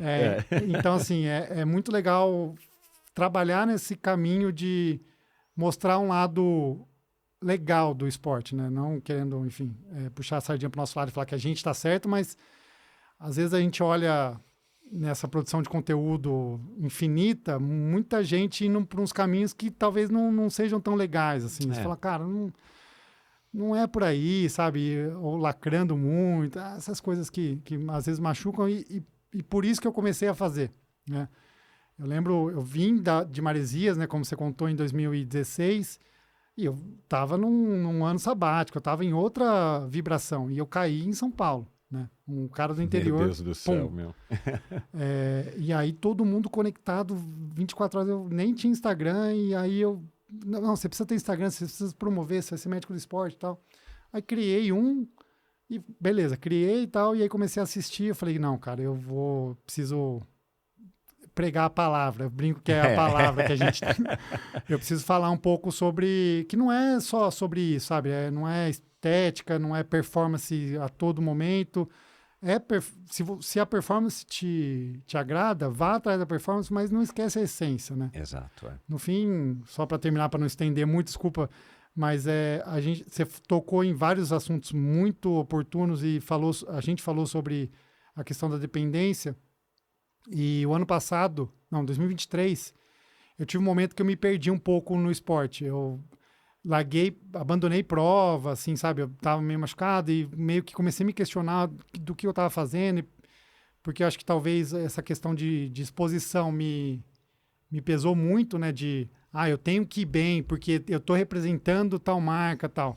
Eu trabalhei isso em terapia e o que me aterrou novamente foi uma pergunta muito clara, que foi, por que você está fazendo o que você está fazendo? Por que você faz o que você faz? Né? É para os outros? É para a marca? É para você postar no Instagram? Ou enfim, o que te move, né? O que te faz acordar cedo? E no fim é isso, é porque eu gosto de fazer, é porque a gente gosta, né? A gente se sente bem fazendo, a gente conhece pessoas legais, o esporte definitivamente é algo que molda a vida das pessoas, né? De maneira geral, as pessoas que são envolvidas no esporte são pessoas com princípios, né, tem a questão da disciplina, tem a questão do respeito, da integridade, e isso a gente aprendeu com o esporte, né? Então, no fim é isso, é sobre isso e ali, só voltando ao que a gente conversou com o Vitor, a gente troca ideia sobre isso, né? E é o espírito que a gente tenta evoluir, e desde o começo foi assim, né? Desde o começo da Z2, porque só patrocinar atleta profissional, e ele falou sobre isso aqui, acho que vocês discutiram bastante. Falou. Era muito sobre isso e a gente vai continuar, né? A gente vai continuar, você vai continuar, eu vou continuar, porque não tem fim, né? Não vai ter fim essa história, né? A gente vai sempre falar sobre histórias interessantes, que é o que você traz. E aqui no Endorfina, me desculpa, que eu sou realmente fã, é um podcast que você, primeiro, você estuda a vida da pessoa, né? Então você traz aqui informações que, por mais que você traga o Mansur, que é um cara que é nosso amigo, é um cara que eu tenho, já foi em vários outros podcasts, mas aqui você vê que o cara, abriu o coração e falou de todas as histórias. E eu lembro de eu ouvir nessa segunda entrevista dele aqui, que ele falou muito da Cláudia e tal, e eu tava correndo na praia, tava correndo lá em Bertioga, eu lembro exatamente, acontece isso de vez em quando. Então, assim, prosperar e falar sobre o esporte, falar sobre as histórias que movem, né? E o que o Alexandre aqui veio e falar e ver a história dele, como é que ele tá hoje, o que ele fez pelo esporte, ele doou a vida dele, né, pro esporte. Ele foi um cara que viveu pro esporte, e se hoje a gente tem esse boom, a gente tem nomes atrás, né? Tem responsáveis. E você é um responsável, o Mansur é um responsável, o Ale Ribeiro é um responsável, a Fernanda Keller, enfim. Se me colocar na mesma frase que Alexandre Ribeiro e que Antônio Mansur, agora eu fiquei lisonjeado, viu, meu? Opa! Cara, parabéns, obrigado pelo convite. Fico muito feliz e realmente é um milestone aí da minha vida. Eu olhar para Paulo há 10 anos atrás e falar, cara, você foi pro Endorfina, para mim é uma alegria muito grande. Muito obrigado. E para terminar, aonde que vai estar esse Paulo daqui a 10 anos? Pensando, faz 10 anos que eu tive no Endorfina. Você vai voltar outras vezes, mas onde é que vai estar esse Paulo? 50? 50. Quase a minha idade, olha lá. Assim, ó, se eu realizar o meu sonho de hoje, a minha pretensão de hoje, 10 anos, não sei, talvez estar mais conectado ao mar. Eu acho que eu talvez não morar... Como é que tá teu surf hoje em dia? Tá ok, tá... Ainda tem o... Surf de um interiorano. Sei pedalar, né? Igual ciclista, sei pedalar, mas sei surfar, mas inclusive agora, esses próximos 2 finais de semana eu vou lá porque tá uma época boa, entrou uma ondulação boa. Que top! Mas enfim, eu me vejo mais conectado com o mar, né? Porque eu tenho uma relação com a água muito forte. Eu me sinto muito bem quando eu tô na água, nadando. Eu adoro água também, cara. É bizarro. O silêncio, o barulho da água, né? Enfim. E fazendo esporte. Eu acho que são 2 coisas que talvez eu não abriria mão, assim, nos próximos 10 anos. Não necessariamente Ironman. Não necessariamente triatlo. Enfim, a história com Kona, que começou em 2022, esse ano eu tive a decisão de não ir, né? Então não vou ano que vem, apesar da vaga, porque eu vou voltar lá para a ilha, mas eu não tenho. A hora que você estiver enfim, querendo ir, né? Você não tem essa obrigação, né? Isso é legal, essa maneira de encarar, né? Assim, um pouco mais de leveza. É especial. Kona é especial, enfim, você teve lá, assim, é realmente algo que, pra gente que conhece o esporte, vive o esporte, sabe a história, é mágico. Eu acho. Mas precisa se preparar, porque a ilha tem uma energia e você precisa estar em sintonia com essa energia, no fim das contas. Já diria o Mark Allen. Exato. Paulo, muito obrigado, cara. Adorei. Um brinde aí para você. Saúde, que você tenha um bom ano maravilhoso de 2026. Você também. Eu vou abrir aqui que eu não abri ainda. Que o meu doc cresça e expanda, que a Z2 voe ainda mais alto e que você tenha aí bastante sucesso nas suas conquistas e quem sabe praticando um pouco mais de surf.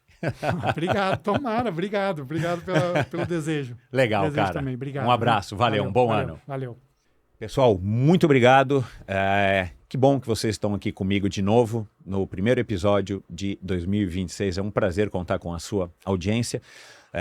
A gente gravou esse episódio, você percebeu, no finalzinho do ano passado, e espero que você tenha curtido também. Nem um alô pro Paulo, tenho certeza que ele deve estar na praia agora surfando, mas ele vai curtir se você mandar uma mensagem para ele dizendo o que você achou dessa nossa conversa. Eu procurei trazer aqui outros ângulos da história de vida desse médico e triatleta de primeira grandeza. Muito obrigado ao Vitor Castelo Branco e à Luciana Haddad por terem participado aqui do Endorfina. Ambos já participaram desse episódio e ambos já participaram do Endorfina, a Lu Haddad, inclusive, acho que 2 vezes.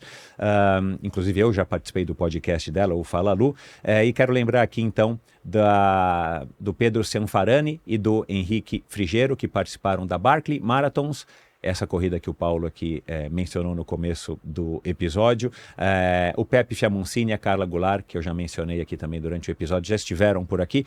E se você busca conteúdos como esse aqui do Paulo, legais e diferenciados, com histórias inspiradoras, você encontra todos esses episódios e muito mais no meu site, o endorfinabr.com, no YouTube. Aliás, sigam o Endorfina no YouTube, você faz uma grande ajuda aqui para mim, no meu canal, ou no seu agregador de podcasts de preferência, que é onde o Endorfina está presente em todos. Então, muito obrigado pela sua audiência, um bom ano e até o próximo episódio com mais um convidado, mais uma convidada super legais. Valeu! Gostou do vídeo? Dê o seu like e deixe o seu comentário. Não se esqueça de assinar esse canal e se você quiser ouvir a conversa na íntegra, procure pelo Endorfina na sua plataforma preferida de podcasts.